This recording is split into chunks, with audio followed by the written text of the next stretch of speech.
Technology is one essential component. It's essential, but it's insufficient. And it's insufficient for the simple fact that if you look at the historical energy use, every time we bring new ways to convert and use energy, we use more energy.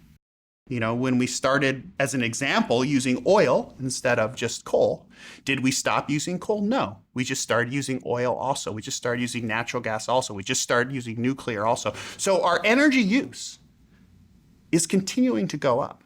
Our CO2 emissions is continuing to go up. So imagine a future in 30 years where we've solved 90% of the problem with emissions. That would be a remarkable achievement technologically, infrastructure, 90% carbon free. But we've increased our energy consumption globally by a factor of 5, say. We still have half the emissions we have today. That's untenable. This is one of our biggest vulnerabilities moving forward, honestly. We know that electricity demand is going to increase because we're going to have more EVs on the road and we're going to have more electric heat pumps in our homes. But in the past, we've been able to largely use energy efficiency and keep up with increased demand, although, you know, we're going to have to work at it. But now we're starting to understand, and this is a nationwide issue, the impact of data centers. Data centers now use 4% of the nation's electricity. The estimates are that it could go up as much as 6%. That 2% means everything. Their needs are going to be exacerbated by AI and cloud computing. When we are working really hard to get to non-fossil fuel energy sources and really building up the non-fossil fuel energy sources, and you have these huge demand entities come in, there is a real question about how we are going to be able to stretch what we're already doing on the ground well enough to incorporate data centers. Oregon is currently home to over 100 data centers, many of which were built in just the last few years, with more on the way. Certain parts of Oregon have become data center hotspots due to local tax policies which incentivize companies like Amazon and Google to build in their communities. Hillsborough, The Dalles, and Umatilla County have all seen extensive data center development.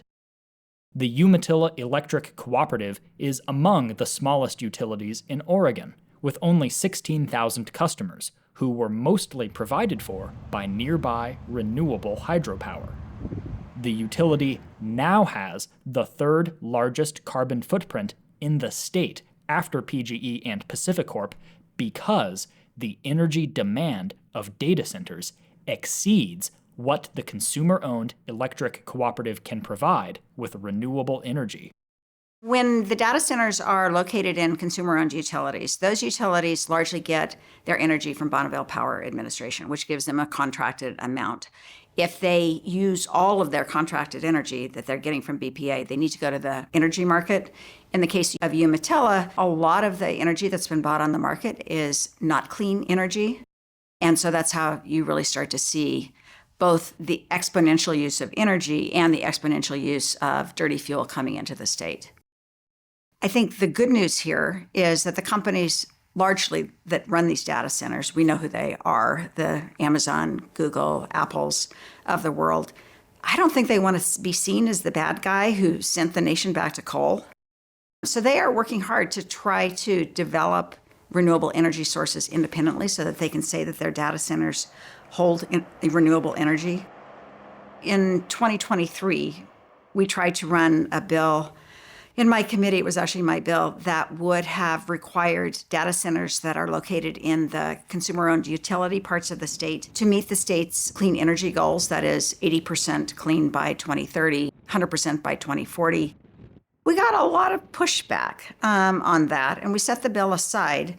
Since then, we've really developed, I think, a very positive working relationship with Amazon in particular. That was at the issue in that case. And we've started to realize that this is not just an issue in consumer-owned utility areas. It is an issue of the quantity of energy we are going to have available. So you've got PGE and PAC scrambling to meet our 2030 goals. And all of a sudden you have, if one data center uses as much power as 85,000 homes, that's the size of Medford, right?